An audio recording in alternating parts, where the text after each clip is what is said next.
You don't need a bunch of fancy things to make great bread. You can make hundreds of different breads with just a few basic pieces of equipment. In this video, I will show you what I use and what I recommend. From the very basic and essential to all the other things that are just nice to have and make life easy. Starting with the most basic piece of equipment, a bowl to mix your dough in. This is self-explanatory, you can't make much without it. To be consistent, you need a way to measure ingredients. Electronic scales are precise and they're cheap, and there is no good reason not to use them. I can't imagine making bread without this. There are still people who like to measure by volume. That is a very inaccurate way of measuring ingredients. Some people have told me that scales are fancy and too expensive. A set of measuring cups or jugs is more expensive than the scales that I use. So again, there is no good reason not to use them.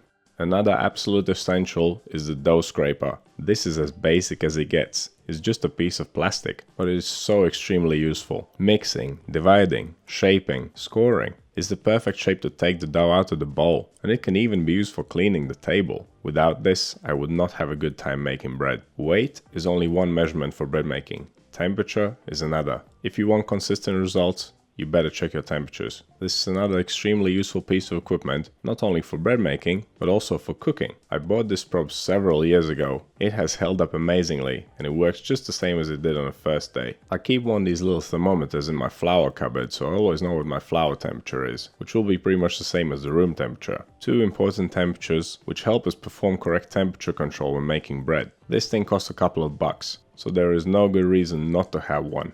Now let's look at some baking equipment. If you bake anything, you should own a baking tray. Starting off, this is another bare minimum piece of equipment. It's good for loaves, rolls, buns, baguettes. The heavier and thicker the tray, the better, I say. I'd rather have one solid tray than 5 crappy ones. Speaking of solid trays, this is one of my favorite pieces of equipment, my Lloyd's Pans pizza pan. I like it because of its versatility. Because of its high sides, it's not only good for tray pizzas, focaccias and rolls, but also for tray bakes like brownies and cheesecakes. It's a bit pricey, but it's durable. Another thing that is slightly pricey is my USA Pan Pullman loaf tin. You can bake so many different breads in it. And because it has a lid, it allows you to bake square loaves. The tin is deep and has straight sides, which makes the loaves look much more appealing too. The anodized coating is durable and non-stick. If you're going to invest in a bread tin, consider this one. It's better to have one of these than 20 cheap ones. And that goes for anything really.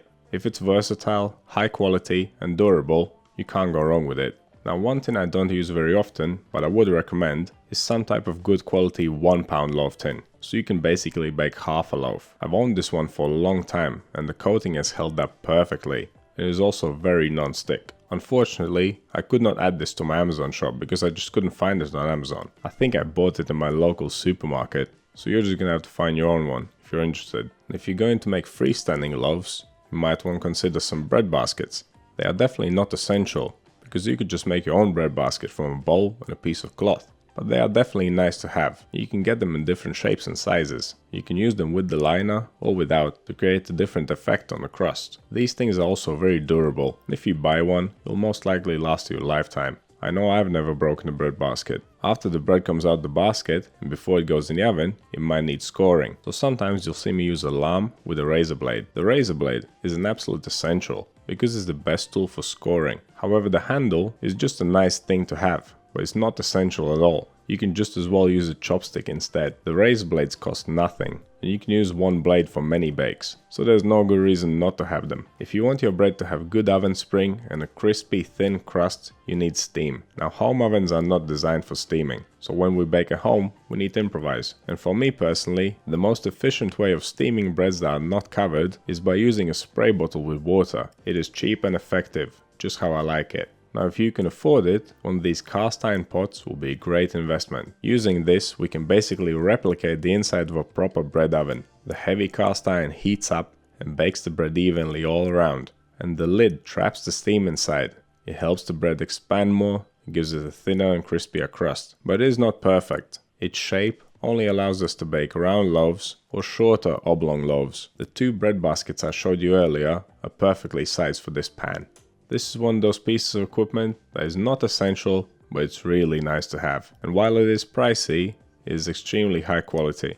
It will outlive all of us. These things can be passed down generations, so you can't argue with the value there. I've definitely got my money's worth out of it already. When it comes to handling a hot pan like that, you need some oven gloves. I bought these specifically for that purpose, and now I use them for every bake, even for handling trays. They are super comfortable and they really keep the heat away from your hands. I've owned this pair for years, and while they do get a little bit dirty as I use them, every time I wash them, they look brand new again. If you don't own a pair of oven gloves, I would suggest getting this style, with fingers, because oven mitts are just inconvenient. These things are cheap, they're useful, they're high quality, and they'll last you for years. Another thing that'll last you years is a cooling rack. Like I mentioned earlier, baking is all about basic equipment, and although this is basic, it is extremely useful. This will not only prevent your baked goods from becoming soggy, it's also for setting hot things on so you don't burn your table, and it can also come in handy when you're glazing something. You can set this over a drip tray and glaze away. I would suggest getting a larger rack so it's more versatile, but I do own different size racks myself. The best cutting tool for bread is a sharp serrated knife. This is a Victorinox pastry knife made here in the UK. I own 2 of these knives. I use this one at home and I use another one at my full-time job as a chef. It's another one of those things that is high quality,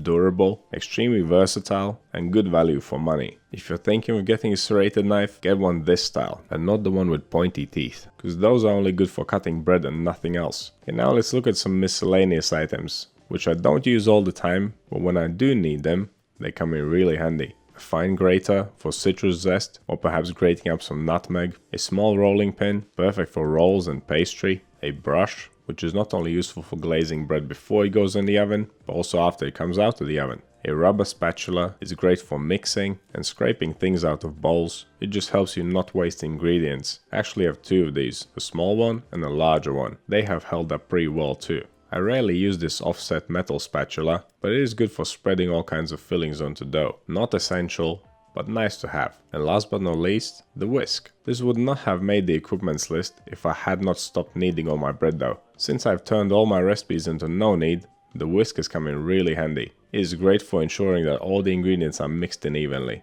Out of all these things, I would say the brush, the rolling pin, the spatula, and the whisk are essential for me personally. Moving on to something that is not essential, but is nice to have, which is a baking steel. I keep this in my oven at all times. Sometimes I bake my bread straight onto it, but most of the time I use it as an oven rack. So even if I'm baking something on a metal tray, I can place it onto the steel and give a nicer bake from the bottom. For me, this is an essential piece of equipment because my oven doesn't have a bottom heating element. For you, this may be more useful for pizzas, focaccias, baguettes. And if you're going to use the steel, and if you're going to bake those breads, you'll need something to slide the breads into the oven with. And that is where a paddle can be quite handy. It is quite bulky though, and if you're not going to use it all the time, it might not be worth getting this. You could just use a piece of cardboard or flat cookie sheet instead. I very rarely use this. The only reason why I bought it, because I was making a couple of pizza videos. It's definitely not essential. And here's the final piece of equipment, which is quite important to me. This prevents me from damaging my table when I'm baking with my cast iron pot. You can of course set your pot on a cooker, so you don't need this. I cannot film my videos over the cooker, so this thing, which I don't know the name of, is a real lifesaver for me. And there you have it. That's all the equipment I use regularly. What I love about bread making